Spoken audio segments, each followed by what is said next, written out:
Hey there, and welcome to another episode of Soap Goes to the Oscars. This is episode 11. And this time around, I watched a 1929 film called The Love Parade.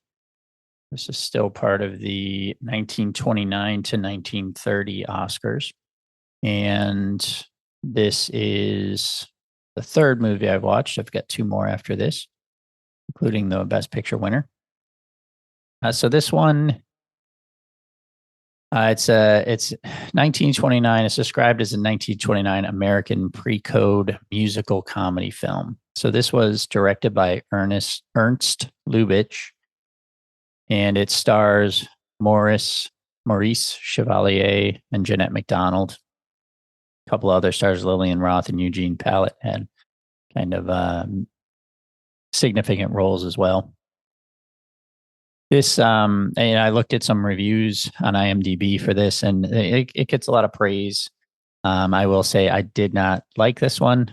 I'll start off with that, but going back into a little bit of the behind the scenes on it, a lot of the people said, that it's a technical marvel, and it has a few major implications for Hollywood, and that is true.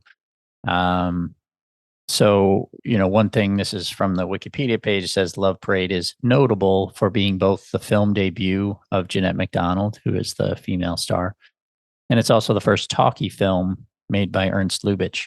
And I didn't realize this until I was looking things up, but from the last round of movies, as I've mentioned several times now, there was a movie called The Patriot, which has been lost to time.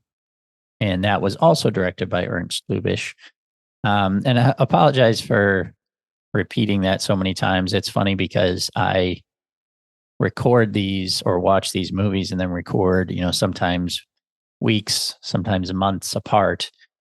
But as I'm publishing them, and as if anyone's listening as you're hearing them, it's week to week. So, I may mention something 2 months ago in one recording and then 2 months later in another recording, but so you might hear it repeated 2 weeks in a row. And so apologies for that. But anyway, yeah, so this is the first talkie made by Ernst Lubitsch. It was released in French language version called Parade d'Amour.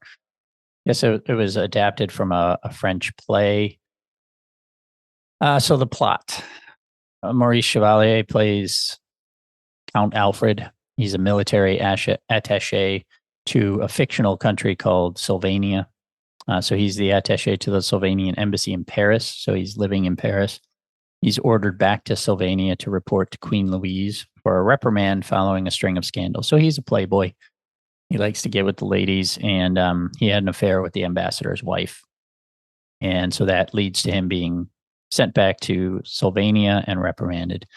In the meantime, Queen Louise, a ruler of Sylvania, is fed up with her subjects' preoccupation with whom she's going to marry. And when she meets him, she's sort of intrigued by him and his exploits rather than offended by them. So she invites him to dinner, tries to find a suitable punishment for him. And their romance progresses to the point of marriage.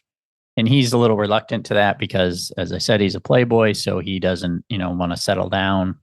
But he marries her and quickly discovers that he hates it because he's kind of tied to, one woman, and he's not even a king. He's just a prince consort. So he really just kind of hangs around and doesn't do much. Like there was one scene where they wouldn't let him eat breakfast until the queen eats breakfast. And then someone comes out and says the queen is not going to take breakfast that morning. So they allow him to eat at that point. So he didn't like that. So he decides that he's going to leave her at one point. There's like a big, there was like some big thing that she had to prepare for, and he left, but he was supposed to help her and he left, and then he ends up coming back, but tells her that he's going to still go back to Paris and then file for divorce, basically. So it's described as a musical comedy. It had some funny-ish moments, for 1929. And it had music like singing, but it was very erratic and sparse. And so it just, I don't know, it didn't work for me as a comedy or a musical. Everybody seems to be charmed by Maurice Chevalier, but I was not really. And I guess the other significant thing about this is it not only was Jeanette MacDonald's first movie, but it was their first movie together, and also with Ernst Lubitsch. And then they went on to make, I think, I tried to look up how many, I couldn't find it. I think Chevalier and MacDonald made several movies together after this, including some with Ernst Lubitsch. But they, they all sort of had a working relationship after that. But I don't know. I didn't think they played that well together. In the beginning, it was very off-putting because, so the funny thing was, to watch this, I found it on YouTube, but it was a Spanish subtitled version. So it was in English, but it had Spanish subtitles. But at the beginning, it's kind of hard to hear. And so with that, a lot of times I watch stuff with subtitles, even if it's in English, because I'm going deaf. So it was kind of hard to hear at times because the subtitles were in Spanish, and I can read a little bit of Spanish. So I got the point, but it was hard sometimes to understand what they were saying. He's French. Maurice Chevalier is actually French. So he's in Paris. And at the beginning, I was confused because everybody else, they're in Paris. Everybody else is sort of, he had an assistant that was also French. But everybody else is like speaking English. And he's supposed to be from this fake country, Slovenia. And I was like, so why does he have a French accent? So then when they get to Slovenia, like the Queen doesn't even have a British accent. Some people do. She doesn't. She has sort of that affected British accent. And I guess they made a comment about his accent at one point. So I guess the point was that he'd been over in France for so long that he sort of picked it up, but he was like fully French. So, and I get it, it's a nitpick. It was a little weird at the beginning and just didn't make sense throughout the movie. The accent, they didn't even try, was what I'm getting at. It's like Kevin Costner and Robin Hood. So this one, I don't know. It's got a lot of praise online on IMDb. It's got a lot of 9s and 10s. I think the lowest score I saw was a 6. I wouldn't even give it that. I just didn't enjoy it. It was kind of boring. And I've ended up liking a lot of these movies so far, which I wouldn't have expected necessarily. This one just didn't work for me. So I don't recommend this one. Again, I had to watch it on YouTube with Spanish subtitles, which was fine. Again, no issues there. But the next movie I'm going to watch is one called Disraeli. And this one I had to order from a gentleman in England on DVD.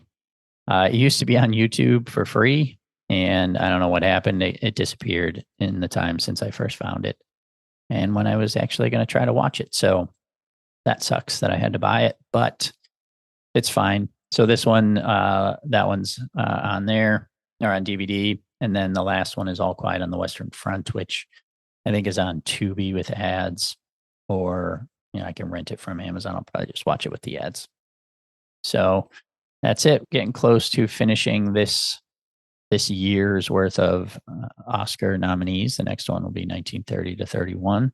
So looking forward to moving on and hoping that I can continue to stay vigilant with this. I was doing some math. So there's about 600 movies. There's exactly 600 movies that have been nominated for Best Picture. And if I watched one a week, that's 52 a year. That would take me 11 and a half years to watch them all. So I do need to pick it up a little more. I've so far probably averaged about one a week, but I'm going to try to watch Disraeli the night that I'm recording this. So hopefully that'll be 2 in one weekend. And that's kind of the goal, is 2 in one weekend, which would obviously still be a long time, but cut the time in half. And All Quiet on the Western Front is long too. Ugh. All right. So anyway, I've rambled enough. So yeah, I didn't love the Love Parade. I really liked The Big House. The Divorcee was decent as well, and but Love Parade did not work for me. So we'll see how the next two go. All Quiet on the Western Front, as far as the story goes, has been nominated 3 different times. I think maybe just twice. 1929, 30, 2022. I thought there was another one. So I think it was remade at some point in the 60s or something, but I guess it wasn't nominated. So anyway, That's all I got for this one. Not recommended. That's okay. See you next time.